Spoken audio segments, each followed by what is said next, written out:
2015년 차량운동과 기출문제풀이 시작하겠습니다. 이번 시간은요 76번부터 87번까지 문제 풀어보도록 하겠습니다. 76번입니다. 급제동시 승용차의 견인계수가 0.7이고요. 그리고 전륜의 마찰 계수가 0.8이라면 후륜의 마찰 계수는 얼마인가 하는 문제입니다. 급제동시 무게배분은요 전륜이 75%, 후륜이 25%였습니다. 두 개 합치면 100이 되겠네요. 정보 먼저 살펴보도록 하겠습니다. 견인계수 F가 0.7이었고요. 전륜의 마찰계수 F는 0.8, 그리고 전륜 무게배분 WF는 75%, 후륜 무게배분 WR은 25%였습니다. 그러면 후륜 마찰계수를 산출하면 되죠. 먼저 전륜과 후륜의 무게가 다를 때 산출하는 견인계수 산출법이 있죠. F는 전륜 무게배분 플러스 후륜 무게배분, 즉 총 무게가 되겠죠. 그리고요 전륜 마찰계수 곱하기 전륜 무게배분 플러스 후륜 마찰계수 곱하기 후륜 무게배분이 됩니다. 먼저 여기에 있는 것들이요 다 한번 입력을 해보죠. F가 0.7이었고요. 전륜의 마찰계수가 0.8이었고요. 전륜의 무게배분이 75%, 그리고 후륜의 마찰계수는 산출할 거니까 지금 집어넣을 게 없죠. 그리고 후륜의 무게배분은요 WR 25%였습니다. 전륜 무게배분 75, 후륜 무게배분 25%죠. 다 입력하면은요 0.7은 75 더하기 25분의 0.8 곱하기 75 더하기 μr, 후륜의 마찰계수죠. 곱하기 25입니다. 구하려고 하는 게 μr이니까요. μr 기준 이항 정리하겠습니다. 그러면 75 더하기 25는요. 나누기 관계였으니까요. 이항하면서 곱하기 관계가 되고요. 0.8 곱하기 75는요. 더하기 관계였죠. 그러면 이항하면서요. 마이너스가 되겠죠. 그리고 25는요. 곱하기 관계였으니까요. 이항하면서 나누기 관계가 되면서 분모가 됩니다. 그래서요. μr은 25분의 0.7 곱하기 75 더하기 25 마이너스 0.8 곱하기 75가 됩니다. 자, 이거 계산하시면은요 0.4가 나오네요. 그래서 답은 3번이 되겠습니다. 77번입니다. 어떤 자동차의 최대 브레이크 성능은 마이너스 5m/s의 자승이었습니다. 이 자동차가 20m/s로 주행 중 브레이크가 작동을 시작하여 완전히 멈출 때까지 이동한 최소 거리와 최소 시간을 구하는 문제입니다. 정보 먼저 보시죠. 가속도가 마이너스 5m/s의 자승, 그리고 처음 속도는 20m/s이었죠. 그리고 나중 속도가 정지였으니까요 0m/s이 되었습니다. 최소 거리 구하는 문제입니다. 정보 보시면은요 지금 시간 정보 없잖아요. 그럼 시간 정보가 없을 때 활용할 수 있는 공식은요 3공식이죠. V 자승 마이너스 VI 자승은 EAD이고요. 우리가 구하려고 하는 게 거리니까요. D 기준 이항 정리하면 되겠죠. 그러면 EA가 곱하기 관계였으니까요. 이항하면서 나누기가 되고요. 분모가 되겠죠. 그래서 D는 EA분의 V 자승 마이너스 VI 자승이 됩니다. V가 0이고요. VI는 20이었습니다. 그리고 A는요. 마이너스 5m/s의 자승이었죠. 대입하면은요. 2 곱하기 마이너스 5분의 0의 자승 마이너스 20의 자승이 됩니다. 계산하시면은요. 40m가 나옵니다. 다음은 시간 산출해보죠. 시간 산출하는 데는요. 이제 정보가 다 있어요. 그러면은 1공식 가능하고요. 그리고 2공식, 4공식 가능해요. 하지만 2공식은 T기준 이항 정리하면 복잡해지죠. 그래서 1공식, 4공식만 가지고 풀이하도록 하겠습니다. 1공식, VE는 VI 플러스 AT죠. 우리가 구하려고 하는 게 T니까요. VI는 이항하면서 마이너스가 되고요. A는 이항하면서 분모가 되면 되죠. 그래서 T는 A분의 VE 마이너스 VI가 됩니다. A가 마이너스 5, VE가 0, 그리고 VI는 20m/s이었죠. 적용하면은요. 마이너스 5분의 0 마이너스 20이 됩니다. 계산하시면은요. 4초가 나오네요. 4공식입니다. 4공식은 시간 곱하기 평균 속도였죠. D는 T 곱하기 2분의 VI 플러스 VE입니다.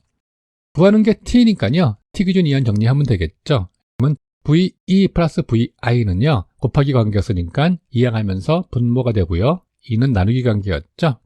이항하면서 곱하기 관계가 되면 되네요. 그래서 T는요. VI 플러스 VE 분의 ED가 됩니다. VI가 20, VE가 0, D는 여기 40m였죠. 적용하면은요. 20 더하기 0분의 2 곱하기 40이 됩니다. 계산하시면은요.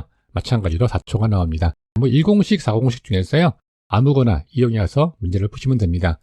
그러면 거리가 40, 시간이 4초였으니까요. 1번이 되겠네요. 78번입니다. 동일한 물체의 속도가 2배가 되면 운동 에너지는 몇 배가 되느냐라는 문제입니다. 이 문제는요, 운동 에너지 공식만 알면 될 것 같습니다. 운동 에너지 공식 E는 2분의 1 mv의 자승입니다. 에너지는요, 속도의 자승하고 비례하죠. 즉 속도가 2배가 되면요, 2의 2가 되잖아요. 4가 나오네요. 그래서 4승이 되겠네요. 그래서 운동 에너지는요, 속도 제곱근에 비례하고요. 속도가 2배가 되면 2의 자승은 4로 운동 에너지는 4배가 되겠죠. 예, 4배입니다. 79번입니다. 다음 중 오버스티어링 조향 특성을 나타내는 차량은 어떤 것인가? 라는 문제입니다. 답지 보시면은요, 소형 승용차, 경영 승용차, 짐을 실자는 소형 트럭들. 이 내용을 잘 몰라도요, 무거운 차량하고 가벼운 차량하고 조금 구분이 되어 있죠. 그러면 답이 1번일 가능성이 가장 큽니다. 그렇죠. 풀이 먼저 보시죠.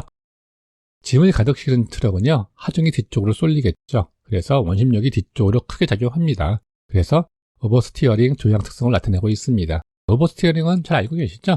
원래 가려고 하는 궤도보다 안쪽으로 꺾이는 형태가 오버스티어링이죠. 그래서 답은 1번이 되겠습니다. 다음은 80번입니다. 평탄한 노면에서 정지해 있는 질량 800kg인 자동차에 수평으로 5000N의 힘을 주었더니 움직이기 시작했습니다. 자동차 타이어와 지면 사이에 최대 정지 마찰 계수를 구하는 문제입니다. 정보 먼저 살펴보도록 하겠습니다. 질량이 800kg이고요. 그 힘을 5000N을 주었습니다. 그랬더니 차량이 움직이기 시작했죠. 정지하고 있는 물체에 힘을 주어서 움직이기 시작할 때가 최대 정지 마찰 계수가 되죠. 바로 시작할 때가요. 그러면 최대 정지 마찰 계수는요. 일단 F는 ma잖아요. 이거 가지고 산출하겠습니다. F는 ma고요. 그리고 A는 뮤g죠. 그래서 m뮤g가 됩니다. 구하려고 하는 게 마찰 계수니까요. 뮤 기준 이항 정리하면 되겠죠. 그러면 mg가 이항하면서 곱하기 관계수니까 분모가 됩니다. 그래서 뮤는 mg분의 f가 됩니다. m이 800이었고요. 중력과 속도값은 주어지지 않았으니까요. 그냥 9.8 적용시키면 되겠죠. 그리고 f는 5000이었습니다. 적용시키면은요. 800 곱하기 9.8분의 5000이 되겠죠. 계산하시면은요. 0.64가 나옵니다. 그래서 답이 1번 되겠습니다. 81번입니다. 승용 차량이 보행자를 보고 급제동하여 61m를 미끄러지고 정지했습니다. 그리고 조사 결과 견인계수가 0.8이었고요. 사고 차량이 제동된 이후 처음 1초 동안 미끄러진 거리를 구하는 문제입니다. 정보 살펴보도록 하죠. 거리가 61m였고요. 이때 견인계수가 0.8이었습니다. 그리고 최종 정지했습니다.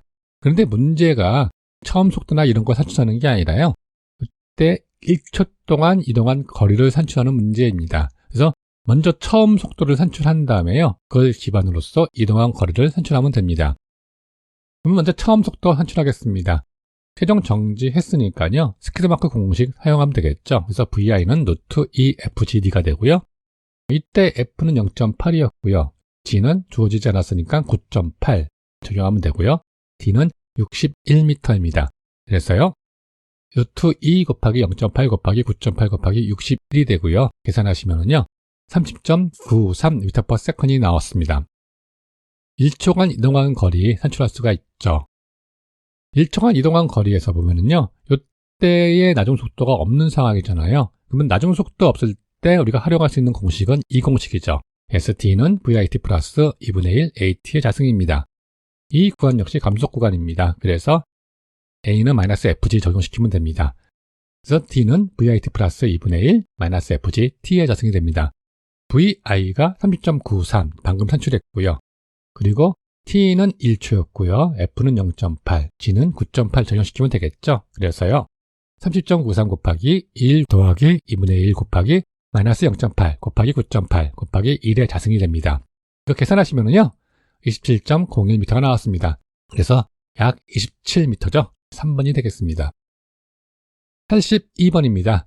운전자 HC는요. 보행자를 발견하고요. 바로 급제동하여 27m를 미끄러지다 보행자를 54km/h의 속도로 충돌했습니다. 사고 차량의 운전자가 보행자를 발견한 지점은 충돌 지점으로부터 후방 몇 미터 지점인가 라는 문제입니다. 인지반응 시간 1초 주어졌고요. 견인계수 0.85 주어졌고요. 그리고 제동전은 등속 운동했습니다. 정보 먼저 살펴보도록 하겠습니다. 거리는요 27m였고요. 그리고 충돌 속도, 나중 속도가 되겠죠. V는 54km/h였습니다. 그리고 견인계수는요 0.85였죠. 그리고 인지반응 시간은 1초 주어졌고요. 제동전 등속 운동했습니다. 이거 보시면은요 인지반응 시간이 있고요. 제동된 거리가 있죠. 즉 등속 운동 구간이 있고 등가속 운동 구간이 있다는 것입니다. 이 거리니까요. 처음에 인지 반응 시간 동안 이동한 공주거리하고요. 제동 시작해서 충돌할 때까지의 제동 거리를 더해주면 되겠죠. 먼저 이 제동 시 속도를 산출해야 인지 반응 시간 동안 이동한 거리를 알 수 있겠죠. 그래서 제동 시작한 처음 속도를 먼저 산출하겠습니다. 정보 보시면은요. 시간 정보 없습니다. 그래서 산출할 수 있는 공식은요. 3공식이죠. V의 자승 마이너스 VI의 자승은 EAD이고요. 우리가 구하려고 하는 게 처음 속도니까요. VI 기준 이항 정리하면 되죠.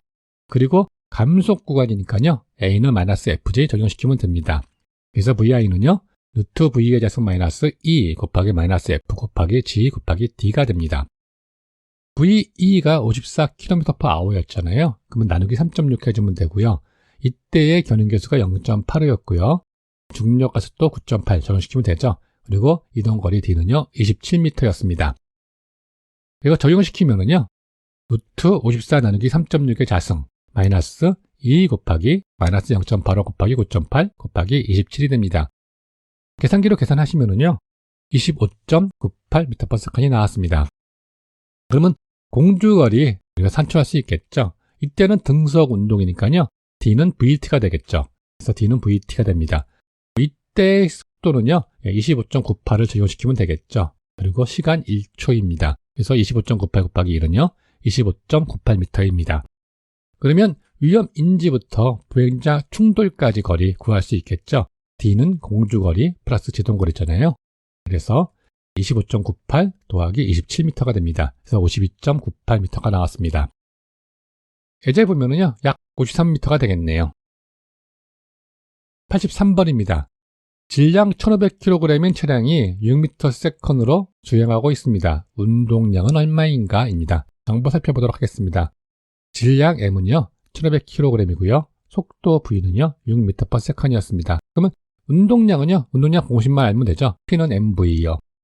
M이 1500이었고요. V는 6이었죠. 적용시키면은요 1500 곱하기 6 9000kg/s이 나왔습니다. 답은 4번이 되겠네요. 84번입니다. 4500kg인 1차량과 3000kg인 2차량이 수평 노면 위에서 충돌한 후 한 덩어리가 되어 충돌 전 1차량이 진행한 방향과 동일한 방향으로 20m를 이동하여 정지했습니다. 충돌할 때 2차량은 정지해 있었고요. 충돌 후 이동할 때 견인계수가 0.5이었다면요. 1차량이 2차량을 충돌한 속도는 얼마인가? 단 1차원상 충돌입니다. 즉 직선상 충돌이라는 이야기죠. 정보 살펴보도록 하겠습니다. 차량의 질량 1차량을 M1으로 봤고요. 4500kg이었고요. 2차량은 M2로 받고 3000kg이었습니다. 그럼 충돌 전 속도 2차량은 정지해 있었다고 했죠? 그래가지고 0m/s이 되고요. 1차량은 지금 구하려고 하는 거고요. 그리고 충돌 후 정보요. 견인계수 F는 0.5였고요. 거리는 20m였습니다. 그리고 충돌 후 한 덩어리로 움직였죠. 즉 충돌 후 속도가 같은 것입니다. 그래서 VC로 봤습니다. 그러면 먼저 충돌 후 공통 속도를 산출해야겠죠. 함께 붙어서 이동한 이 정보를 이용하면 됩니다. 최종 정지했으니까요. 스키드마크 공식 활용하면 됩니다. VC는 루트 EFGD가 됩니다. F가 0.5, G가 9.8, D는 20m 적용하면 되겠죠. 그래서 루트 2 곱하기 0.5 곱하기 9.8 곱하기 20이 됩니다. 계산하시면요 14m/s이 나왔습니다. 그러면 1차량 충돌 속도는요 운동량 보존의 법칙 활용하면 되겠죠. M1V1 플러스 M2V2는 M1VC 플러스 M2VC가 되겠죠. 공통 속도니까요. 우변을 VC로 묻겠습니다. 그리고 V2가 0이었죠. 0을 적용시키겠습니다. 그러면 VC M1 플러스 M2가 되고요. 이 부분은 없어지겠죠. 0이었으니까요. 그래서 M1 V1은 VC M1 플러스 M2가 됩니다. 우리가 구하려는 게 V1이죠. 1차량의 속도니까요. 그래서 V1 기준 이항 정리하면은요. M1이 이항하면서 분모가 되면 되겠죠. 그래서요. V1은요. M1 플러스 VC M1 플러스 M2가 됩니다. VC가 14였었고요. M1이 4,500, M2가 3,000이었습니다. 적용시키면은요. 4,500분의 14 곱하기 4,500 더하기 3,000이 됩니다. 계산하시면은요. 23.33m/s이 나왔습니다. 곱하기 3.6 하면은 km/h가 되겠죠. 그래서 84 km/h가 나왔습니다. 그래서 답은요. 4번이 되겠습니다. 85번입니다. 자동차가 우측으로 선회할 때요. 선회 중심에서 가장 먼 곳을 지나는 바퀴는 어느 바퀴인가? 라는 문제입니다. 이 문제는 최소 회전 반경만 알면 되겠죠. 그래서 우회전 시 좌측 앞바퀴가 회전 반지름의 바깥쪽으로, 그리고 선의 중심에서 가장 먼 곳을 지나는 바퀴는요. 좌측의 앞바퀴가 됩니다. 그래서 답은요. 1번이 되겠습니다. 86번입니다. 관성에 관한 설명 중 틀린 것을 구하는 문제입니다. 관성은 뉴턴의 운동 제1법칙과 관련이 있습니다. 그리고 관성력의 방향은 가속도 방향과 반대 방향이다. 맞는 사항이죠. 그리고요. 관성력의 크기는 물체의 질량과 속도에 곱하고 같다. 관성력도 힘이니까요. F는 ma죠. 그러면 질량 곱하기 가속도가 될 것입니다. 다 틀린 답이 나왔네요. 그리고 관성은요. 물체가 현재의 운동 상태를 계속 유지하려는 성질이다. 맞는 상황이죠. 관성력도 힘입니다. 그래서 F는 ma고요. 관성력은 질량 곱하기 가속도입니다. 질량과 속도의 곱은요. 운동량이겠죠. P는 mv. 됐습니다. 답은 3번이 되겠습니다. 87번입니다. 질량 800kg인 자동차와요. 1600kg인 자동차를 차량 정비소에서 각각 2.5m 높이만큼 들어 올립니다. 1600kg인 자동차를 들어 올릴 때 필요한 일의 양은요. 800kg인 자동차를 들어 올릴 때 필요한 일의 양의 몇 배인가 하는 문제입니다. 그러면 일의 공식만 알면 되죠. W는 FT죠. 그리고 F는 MA죠. 그래서 MAD가 됩니다. 즉, 1은요. 질량하고 비례관계가 있습니다. 그래서 1과 질량은 비례함으로써요. 질량이 2배이면 1의 양도 2배가 필요한 상황입니다. 그래서 답은 3번이 되겠습니다. 여러분들 수고하셨고요. 다음 시간에 나머지 문제 풀도록 하겠습니다.